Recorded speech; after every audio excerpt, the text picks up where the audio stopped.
And we're live. Tom Panos, Phil Tarrant, Real Estate Exposed special. The Block 2003 edition. Tom Panos, winners are grinners. How you going? All good, man. I'm really excited. I'm really happy. I've been away. I did a conference for you guys on Thursday and Friday. Then I took the plane straight from there, went to Melbourne. The auction was on Saturday, Phil. I know people watch it on a Sunday, but the auction was on Saturday. So I've been in Melbourne on this weekend, and yeah, like you saw it, we were liaising on the phone. Hey, you know what's the most bizarre thing? On TV, my auction went there for 2 minutes. In real life, it went for 49. I had the longest auction. Wow. Longest auction, probably on the block from the minute I finished, started to the minute I finished. But you know, that's edits and TVs, and that's how it works. And I've got to tell you, I feel this morning for the auctioneer on property number 3. Because there's a lot of chatter. I mean, I went to the gym and I've had a coffee at a place, and all people would saying, "Oh, what about that guy?" Man, I watched that auction, Phil. Listen, the edit, it's all in the edit. You come from a world of media, right? And you know that you can say a whole paragraph, but they take one sentence out of that paragraph, explanation mark finishes, and you're defined by that sentence. Yeah. Right. But anyway, I'm over the moon. Phil, without trying to sound like too much of a boaster, 2 years in a row, back to back, only auctioneer that's got 5 million on both properties last year and this year. Last year broke the record in the history of the block, 1.6 over reserve, never been done. And they said it will never be happen again, and it did. Got even a higher one, 1,650. So they won 1,750. They win 1,750. Yeah, that's a nice check for those two, and good luck to them. And for all those contestants who, gave up time, energy, and effort, time away from families in their careers to do that. It's a big commitment. It's good they get an outcome from it. But a couple of observations from me, Tom, as a consumer of the block, and I'll caveat a few things here. Number one, the only episode of the block that I watched this year was the last one. I had no idea going into it. I'm sort of a bit beyond watching the trials and tribulations of the inter-house fighting and all that sort of stuff. It's not for me. So I watched the last one just so I can have this chat with you every single year. And to your point, Tom, what the block does not show on TV, mate, I watched it over a nice glass of champagne, and we were obviously texting. I was trying to get the inside word on it. Mate, it looked like, I'm going to say it, it looked like your house, the way they edited it, and you talk about the edit, would have gone for that anyway without the skills of you as an auction. You said a couple of words, mate, and it went up to $5 million, and it's all about the edit, absolutely all about the edit. I'll take the point around the other auctioneer on house number 3, which was it Christie's and Brett's one. Only made 75 grand. That's a big knock on the chin for those guys. Particularly, they probably thought going into it they're going to be instant millionaires like the original 2 houses. But that's the first point. The second point, Tom, is, and we're obviously, this is Real Estate Exposed. We're streaming live on Tom Panos's Facebook page and social media. Also REB. We're also running this across Real Estate Business and Smart Property Investment and some of their other products here. The block is not a show about property. The block it's entertainment at best, because in any environment, in any market conditions, if you were going to auction that first house that you auctioned, Tom, it wouldn't have gone for $5 million. It's just impossible that it would have gone for $5 million when the reserve was set at 3.2. So the reserve is way out of whack, or someone's way overpaid for it, and it's got to be the latter. Have they overpaid for that property? Is it worth $5 million? No, it's not. If you ask for a normal consumer, even Kylie Charlton, see Kylie on here, she works that area. That's the area she works. I've already spoken to agents that work that area. Values of properties in that area hover around the $2.5 million, right? So the answer is no. The answer is most of the other properties, roughly, they went for around 3, except for one other that went for 4. So you're probably right. that those prices were well, for the two properties were a lot higher. Listen, Phil, the one I did went for 5 million. There's another one that went for 2,980,000 or 3 million. I don't even know. I'm like you. I've watched 3 episodes of The Block, me auctioning each year. That's it. I don't watch anything else. It's actually a bit embarrassing because a guy came up to me afterwards and shook my hand. He said, "Well done, mate." And I said, "Congratulations." I thought he was a real estate agent. I go, "Good luck. I hope you go out and smash it today, mate. And I hope you get some good bids and you hit it hard." And he goes, "Mate, I'm a contestant." And I just stared at him and I just told him straight. I said, "Listen, the only contestants I know is Steph and Gian because I met with them for the auction." But Phil, if you can just look, okay. So yeah, I agree with you. And it's that okay. is value. It's okay. Yeah. It's good TV. Like, it's good TV, and that's okay.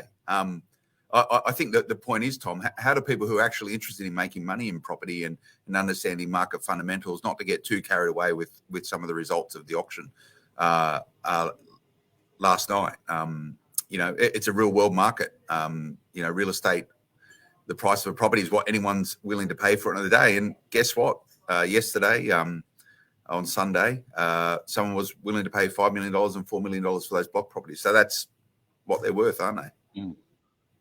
I think what they're worth is, I think also, Phil, you have to understand that the currency and the prize that people are involved in on the block is different to real life.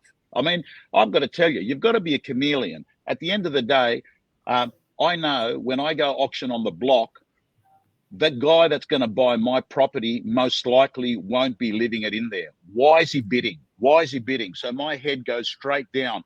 Get back, peel the onion, get down to the bottom layer. What is the driver of this person? And what the edit doesn't show you in the 47 minutes was there is how many times I pumped up Adrian Portelli's company. What the edit doesn't show is how many vendor meetings and how many buyer meetings I had prior to auction with people. What the auction in those 30 seconds or 40 seconds doesn't show is what you had said to the buyers are the potential things that are going to happen and what you told them to do. So that's the difference with an auction. I know Adrian Portelli bought mine. He is a person that needs the media because it drives his brand and his business. And you need to know that as an auctioneer because it affects the way that you address and speak to him during the auction, right? They cut it out in the edit. Channel 9 didn't put the edit, but during the auction, like he wasn't to know, I kept on saying, "Well done, LMCT Plus. That's the money man. That's the man." Kept promoting his business, right? And, mate, people like people that like them.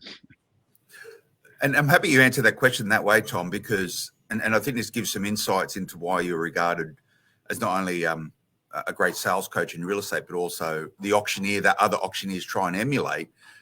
Every single auction is different. It's getting down to why people will buy and being able to tactically drive a auction result with that in mind. And you do it time and time again. So really the price is irrelevant, 5 million, 4 million, whatever it is. It was your ability to actually understand the nuances of the environment, the nuances of the room, the nuances of the attitudes of the people and the profile in the actual room of the auction day and drive that price upwards. I'd like to see the full auction. I think the block should do little outtakes or the block extras, whatever they call them, and show that whole 45 minutes, 47 minutes of your auction to actually see how you go about doing it. Because I think that would probably dispel a lot of questions and actually give some real inside view into how a good auctioneer is a master of their craft. So, I mean, to give you an example, I'm not quite sure because I know that they run very quickly through the edit. They've got about 12 hours, really daytime hours to do the edit from Saturday to Sunday. But I mean, look, I was at my auction, so I can tell clearly from start to finish. I wasn't at a lot of the other auctions, but I can tell you some of the things that were said there at one stage.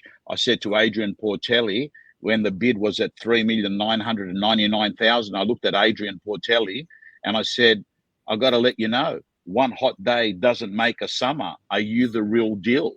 Right? They didn't show that that, right? They didn't show the fact that once he had got to 5 million, and I was sitting there and I was saying, ladies and gentlemen, this is the real deal. We officially do have a new man of the block, and the cameras should have been turning to Danny. That's the stuff that you don't see. And also, contrary, like I actually, and don't get me wrong, I realize there's an element of luck, right? There's an element of luck. And luck, look, I also have a view on that. You make your own luck. I get asked by most of the contestants, most of the last few years, to do their auctions. I'm not stupid. I'll go pick the house that I think has got the best chance of winning. There's no luck in that. There's me doing due diligence. There's me sitting there, going over to the property from Sydney there, sussing out, getting a feel of, hey, do I think that regardless of renovation, does this home have the KPIs, land size, situation, facing? All these things matter for you. I mean, I know that because in 35 years of real estate, you got to accept the position and the land size and the aspect. They're not changeable, right? So even if you stuff up in the reno, that can be changed. And a lot of these houses, they go off and they do change things to people that buy them, right? But what you can't change is the position, whether it's north facing. You can't change the size of the block of land.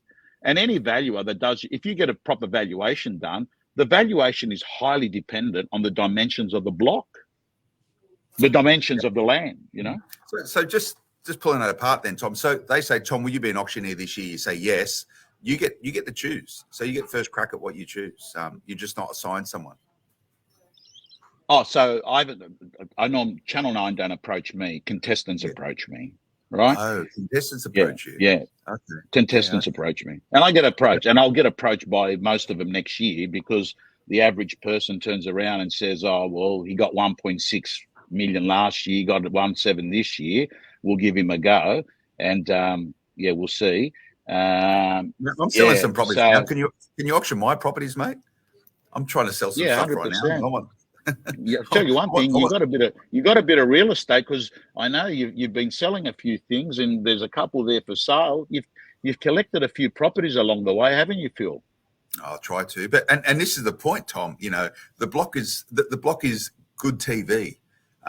What I try and discuss and try and unwrap and try and give common sense to with you amongst a bunch of other people I rely on is the realities of real estate. You know, how do you actually play the real estate game? How can you transact your way through real estate to create wealth? And that's very much what we do here at Momentum, is what we do on Smart Property Investment and all of our other products. But and that is a key thing. Viewers need to understand that what they see on the block might not necessarily play out like that in the real world. However, I am conscious of the work that goes behind the scenes with a lot of these auctions. And, you know, contestants approach you. They would get probably go through the same listing process, I would imagine, with identifying an agent.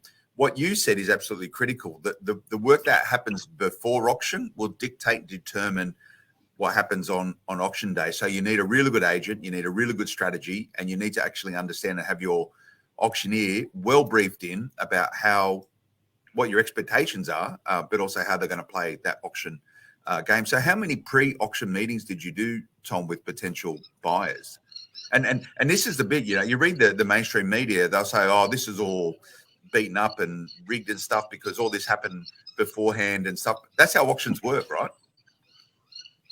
Yeah, so firstly, Phil, there's a thing called the game plan. And for me, the game plan, whether I'm doing the auction on the block or whether I'm doing an auction, normal, traditional real estate, first thing I want to ask you is reserve.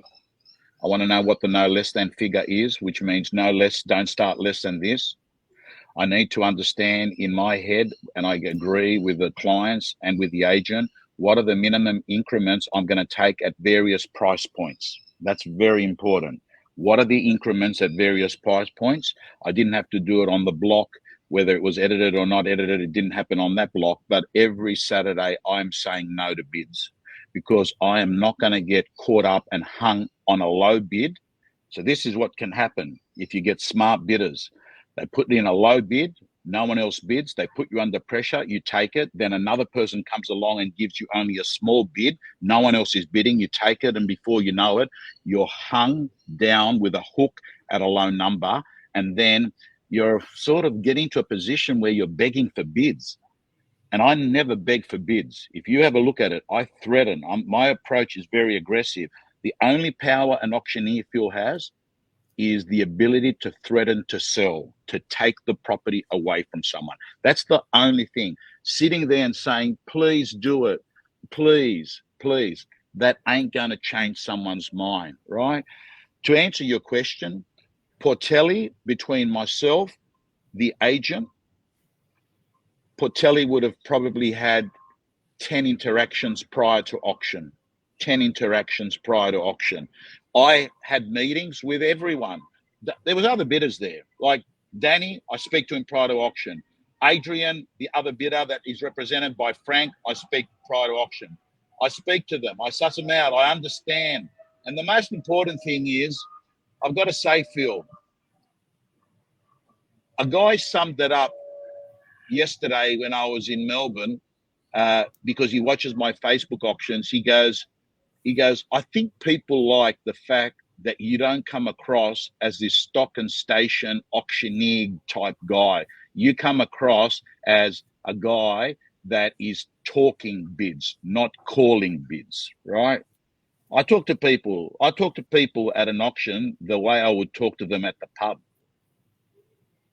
You don't hear me saying, at 80 the bid, 80 the bid. You know, it's not, it's, you know, and part of it is I've been trained to understand that you can't assume, Phil, that everyone's going to understand you. We live in a very cultural, diverse, you know, world, right? You got to work with people at where they're at. I mean, yesterday I did an auction. Yesterday afternoon when I came back, I did an auction, and I insisted, Phil, that the person be writing down the bids and showing the buyer.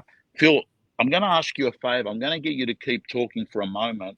I've got to urgently take a phone call, right? Because they're waiting for me, but I want to continue this conversation. Maybe can you give me a minute or two? Sure, I can. You know, I want to give everyone a real world insight into Tom Panos while he's on the phone. What he's chatting about there, and thanks, Tom, for throwing me to the deep end. But Tom does mention the point around what you see, Tom, on his Facebook Lives and his Instagram and his TikTok and all these other social channels is very much the Tom Panos you see any given day. And I speak to Tom quite at a reasonable level. We normally text each other on a Saturday, and I get sort of the inside word on auctions. It helps sort of frame my decision making around real estate and just really measure the market. But I do trust his insights and where he thinks the market's going. But what you do see with Tom Panos is he's in his public persona is absolutely what you see Tom behind the scenes. He doesn't change his language. He doesn't change his demeanor. He doesn't change how he goes about doing his things. And I think that's what resonates with people at auction days.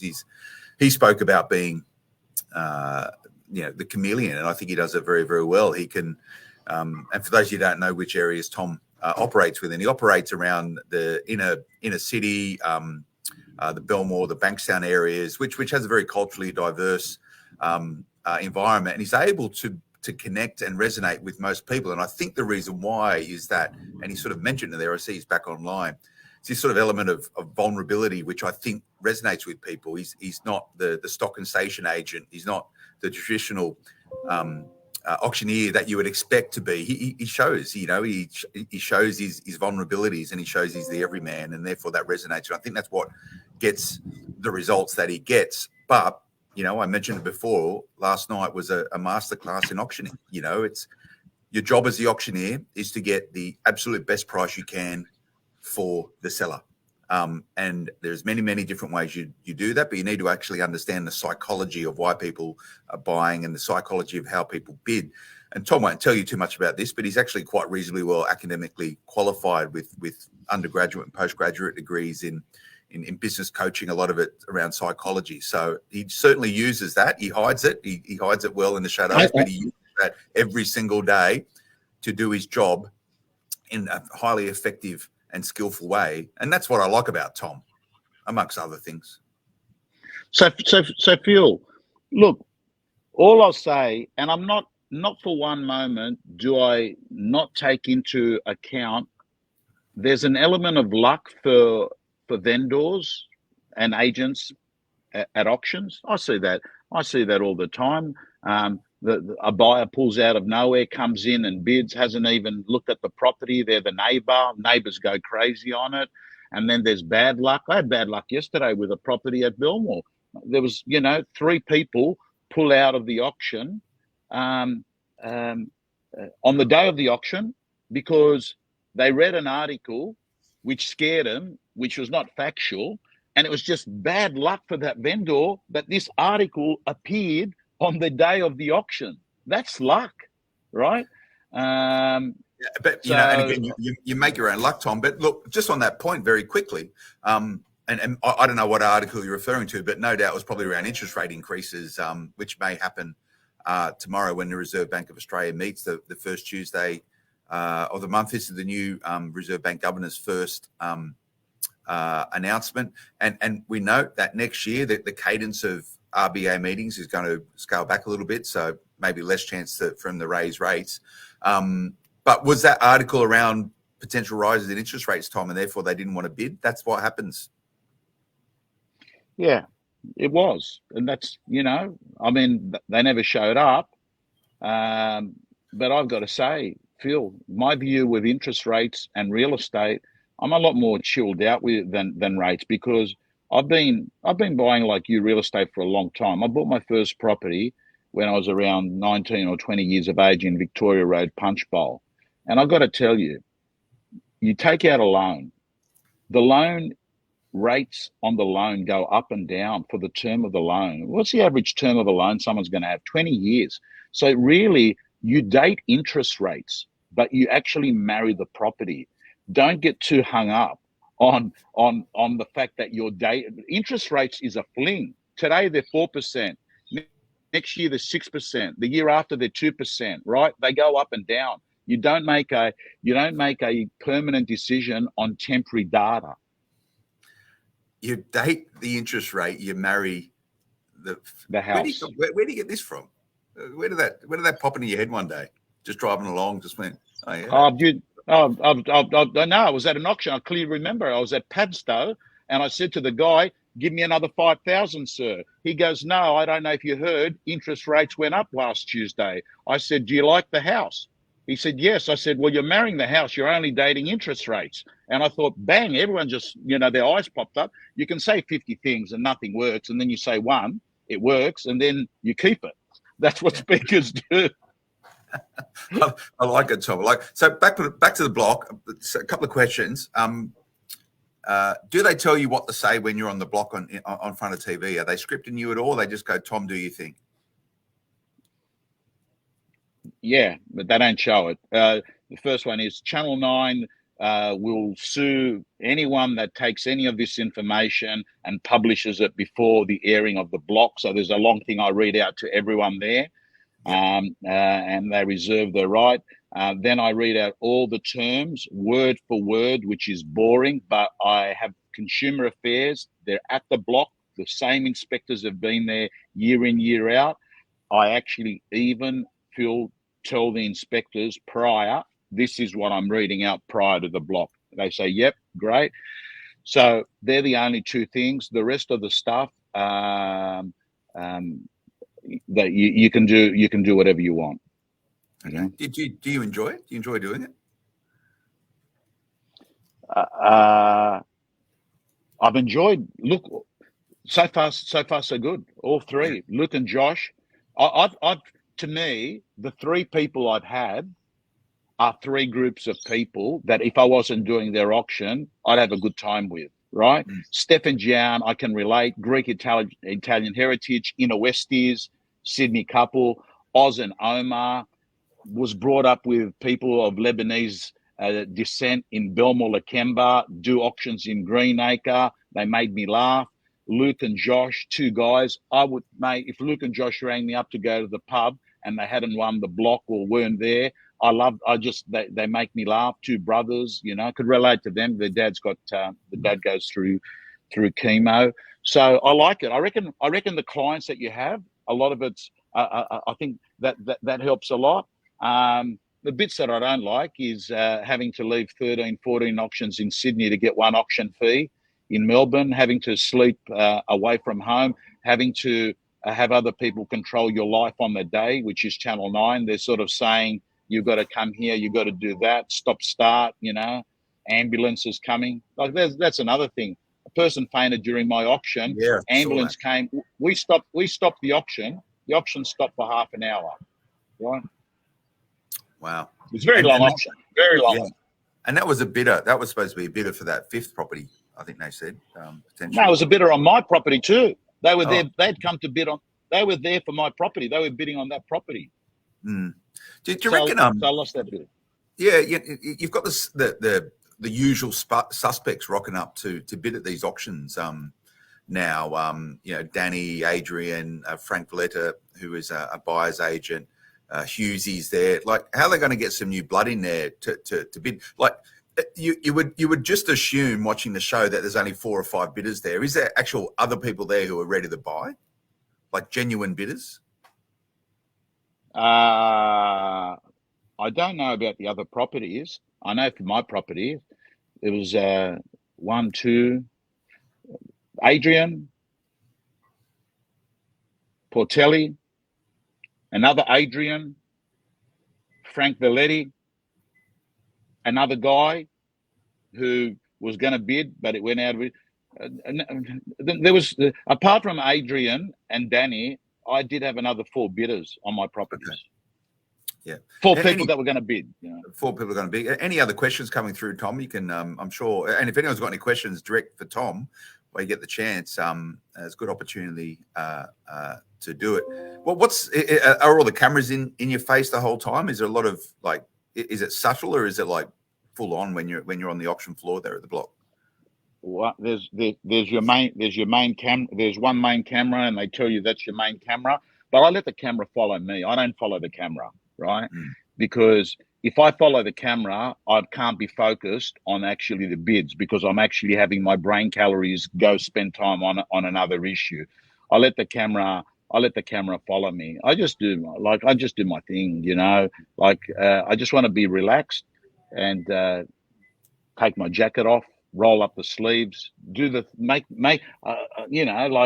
I know my daughter would be saying, "Oh, Daddy, you should have put your suit on. You shouldn't have had your sleeves hanging like that. Should have shaved." Just prefer. Well, this is again. This is the authenticity, right?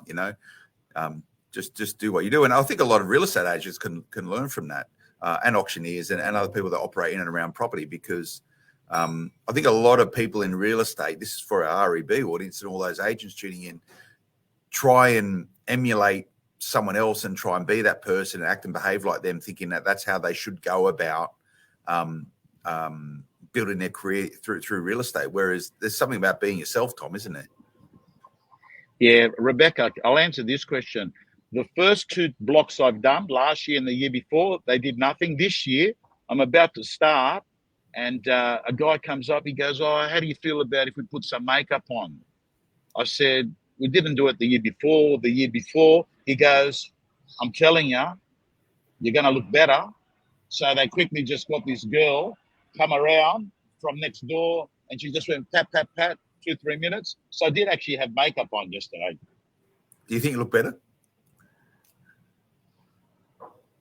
I wasn't happy about that. I didn't think. No, I never liked watching myself and listening to myself. Anyway, I think a lot of people are like that, Yeah. So Phil, we got about 2 minutes. Yeah. Yeah. Okay. Did you watch a block with your family last night?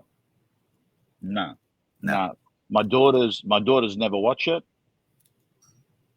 My wife. No, I watched it. I watched it on my own. Yeah. Okay. They haven't watched it. Yeah. Any other questions? We're going to go in a couple of minutes, Tom. Anything coming through there? Do you think the producers should change the rules and redistribute the prize money after a certain point? Stefan Gian won 25 times more than the lowest team. Should the auction start at 3.2 million? There's a couple of questions there. Should they distribute the prize money? Probably not. I think gamification is part of our life. If you think, Penrith Panthers don't say, "Oh, we're going to share the trophy with the team." They don't do that. No one does it in sport. Djokovic doesn't turn around and say, "Oh man, I was lucky today. You deserve it." Should the auction start at 3.2 million? Well, I'm not. I mean, I told you what I think, Phil. I think that you shouldn't. You should have a no less than figure that you're going to start off with, and even if you have to use a vendor bid. What's this question here? Someone told me that the land value in the area is about 2.2 million. When you add building costs for getting it built for around 1 point, building cost houses should sell for around 4.4 million. Someone told me the land. I'm not sure. Why do you always win? Because I'm smart, David. Margaret, the show could be cancelled. It has caused a housing crisis. Margaret, I don't think the show has caused a housing crisis. I don't think the house has caused a housing crisis. Let's see what other questions. Com could have actually all on the block, one after the other. He's fam. Yeah, I like you. Yeah, Christine, you're 100% right. I won't read it all there, but it's a compliment. You can't. I don't think you can. I don't think you can auction every house, because I think what will happen is it would be difficult to sort of be representing one party, then go to the next one. I don't think so, Phil. But we're very keen, Phil. We really do need to start having a weekly conversation about behind the scenes real estate. Today's behind the scenes about the block, but I've got to tell you, the block is one day of the year. Real estate is every day of the year. Every day of the year is real estate. So we're going to kick it all up and running next year, Phil. So, Phil, it's great to see you again. I've got to get on to a meeting. I should have been more intelligent about the way I spaced my day. And, I'm going to bring Phil. Yeah, we should bring Phil down to the block, 100%. Maybe REB. REB needs to be there. I know Channel 9 are going to have your hand cut, but being there, you could be there. You can actually come and buy something, Phil, You got money. Oh. You got money. You should buy something, Phil. Lazy 5 million sitting around, put into a property worth 3.5 million. Mate, I'm a property investor. I'm not looking for celebrity status, mate. Anyway, Phil, it's good to see you again. We have to catch up face to face before Christmas. Mate, absolutely. And we'll see everyone back for Real Estate Exposed next year. See you guys. This is it. Actually, Todd, I've got to tell you, very underrated. Show respect to every possible person. And in fact, the one thing I'll say, Phil, if you come to my auction, someone said to me, how do you do 10, 13 auctions every Saturday? I talk as less as possible during the auction. Don't make it about you. It's about the buyers. It's their time. It's about the vendors. It's about the property. And I think it's a very, very important thing you do. And we saw it in previous years. When you disrespect the buyer reacts. We even saw elements of it this year.